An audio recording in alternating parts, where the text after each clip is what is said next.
So now of course this is a good fully differential amplifier. To increase the gain, what can I do to the resistor?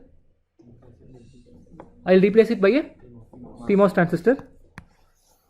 It's the same thing that we did earlier. Okay, let me just do it. So instead of having a large resistor, I'll try to have a current source, incremental current source realized using a PMOS transistor. Great.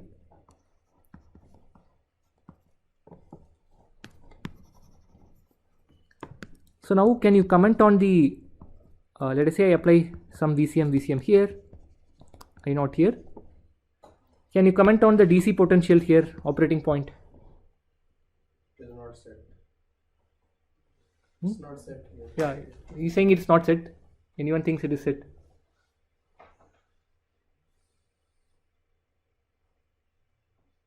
I mean, if you recollect, we had a similar scenario when we looked at the Miller op-amp. So we had a first stage, the 5 transistor diff amp, and then we had a common source amplifier, right? This is a 2-stage Miller op-amp with the Miller cap adder, right? I am not sure the Miller capacitor. So here also we had something similar. We had 2 current sources that were biased independently, and this potential was not defined. So we have the same scenario here, right? So the bottom current source is fixed to I0 by 2 by this guy. Now you will be connecting it to some bias voltage here. But if that bias voltage is such that the current here is not equal to I0 by 2, then you know, like one current is greater than the other. So the voltage here can keep increasing or keep falling, taking one or more of the transistors out of saturation. Right? Is that clear? Okay. And in this case, how was this potential getting fixed finally? The DC negative feedback we had, that was fixing it. So let us see what happens here also. So first let me look at the 2-stage Miller OTA. I'll just draw it like this. The entire thing is this triangle. So let us say I go and put it in.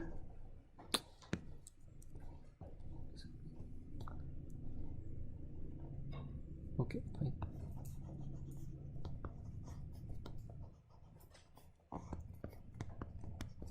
So here I typically apply a VCM. Here it is some VCM. Right. So here what is Vx? What is setting into VCM? Huh? Yeah, the negative feedback is what is setting the virtual ground to VCM. I mean, the DC negative feedback just says that the difference here is 0 because the output is finite. If the amplifier gain is very large, the difference is close to 0, and that is assuming negative feedback. So this is set by the DC negative feedback. Okay, so that's what first is getting, I mean, that's what gets set first. And now what can I say about the current here? Huh? 0. So which means this current must be, so which means the output common mode, what is that? That must be same as Vx to Vc, right?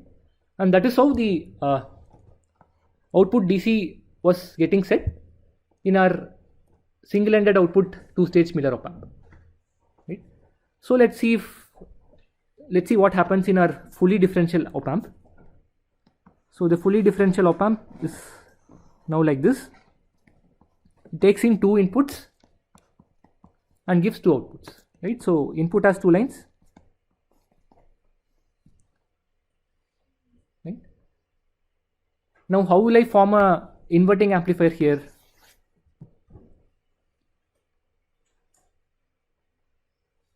Give input to the negative. Sorry? Give input to the negative terminals. Okay, no, but inverting amplifier is typically formed by putting this resistive feedback from, let us say, you know, like the positive output to the negative input. So here I have 2 outputs and 2 inputs. So what I should do? Okay, let me see. So basically I'll do something like this. Okay. So here it's already inverted, and here also I should go and do the same thing.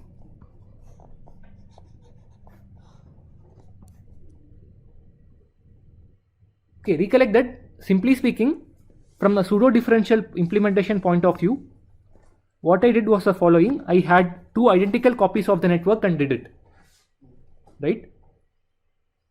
And in a fully differential case, I just have an extra common mode rejection. So same thing I am trying to do here. You can think of it like this. I have two single-ended output op amps like this. Here I apply plus Vi.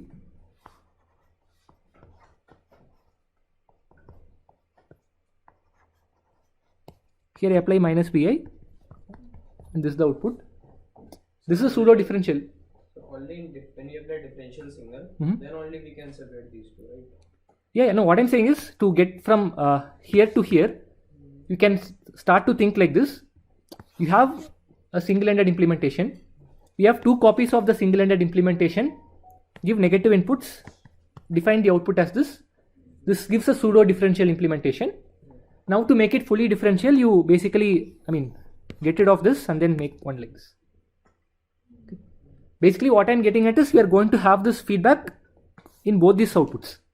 Sir, essentially the first diagram is an idea and the below two diagrams are the actual realization. No. In fact, it's the opposite.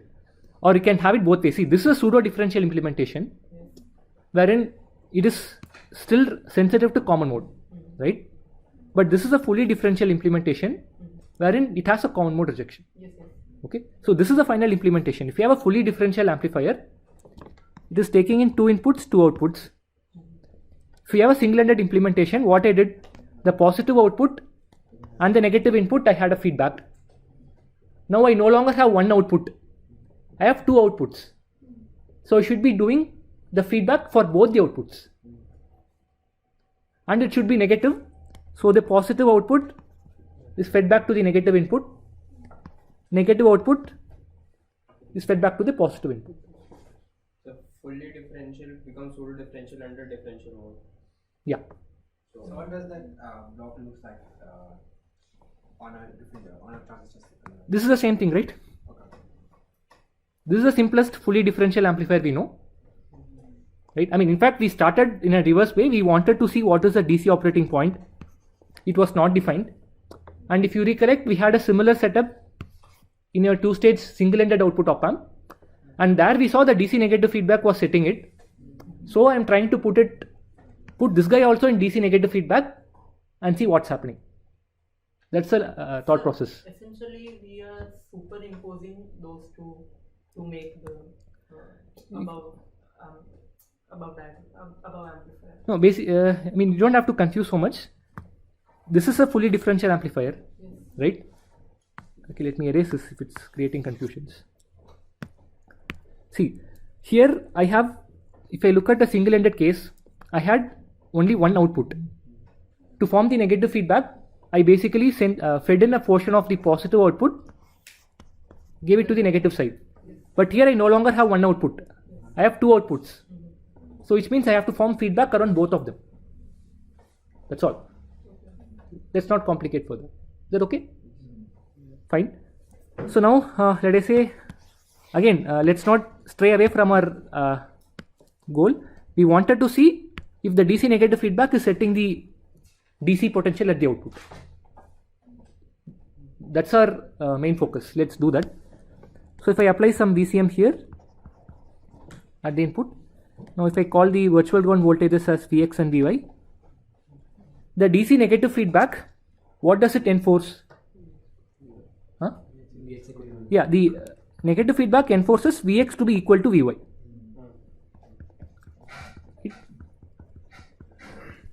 That's all it does. But what is the absolute potential of Vx and Vy? Is it being defined by the negative feedback? No.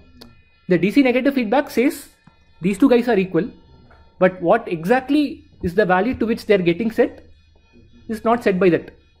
That is in stark contrast to what you have here.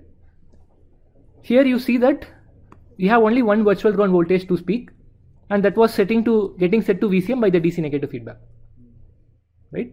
And once this was getting set to VCM, these two guys define the output common mode, right? In other words, VOCM was set by the input common mode, that is this fellow,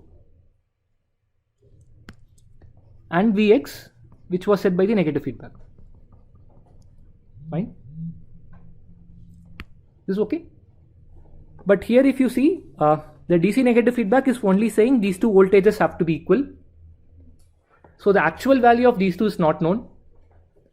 So which means, what can I say about the output common mode? Is it getting set? No. See, in the earlier case, since this was getting set, I could find what is VOCM. Here, this is not getting set, so which means this is also not getting set. Fine. So that is a problem here. As such, if you see, this will not be defined once again. So you can't, hope that I'll put this in a DC negative feedback and the negative feedback will take care of everything. Right? Negative feedback can only do so much for you. You can't expect it to solve all world problems. Okay. So which means I have to have a separate mechanism to set the output common mode.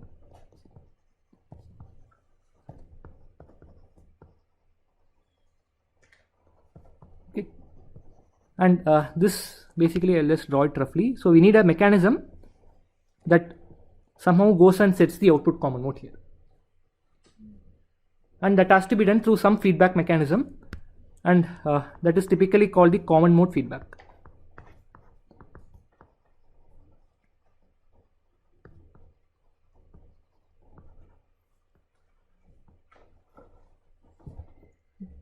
So idea is, we had one DC negative feedback that was setting only this condition. So you try to have one more feedback that helps in setting one more voltage. That's all. Okay. And if you set it, I'll just show this and we'll wrap up. If let us say you have this mechanism that sets the output common mode to something. So now let us say VOCM is set. Okay. So now can you tell me what will be Vx? And let us say this is VICM at the input. Okay. Let us say at the output I have a mechanism to set the common mode or the DC bias there to some voltage VOCM. At the input I am applying VICM. Can you tell what will be Vx?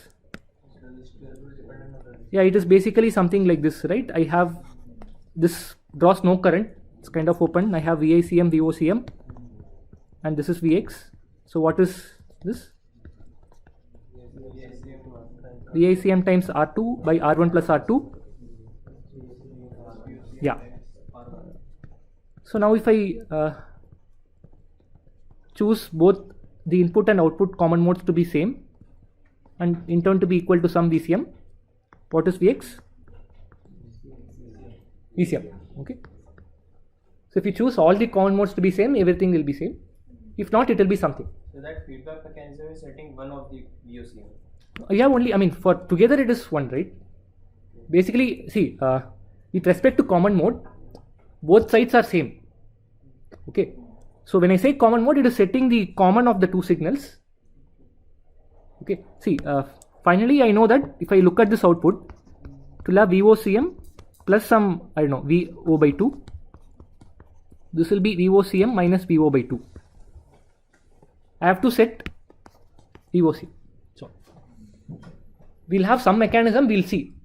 That will go and set this VOCM to a required value, and that is called the common mode feedback or CMFB, which is what we'll be seeing in the rest of the week. Okay. So we'll stop here.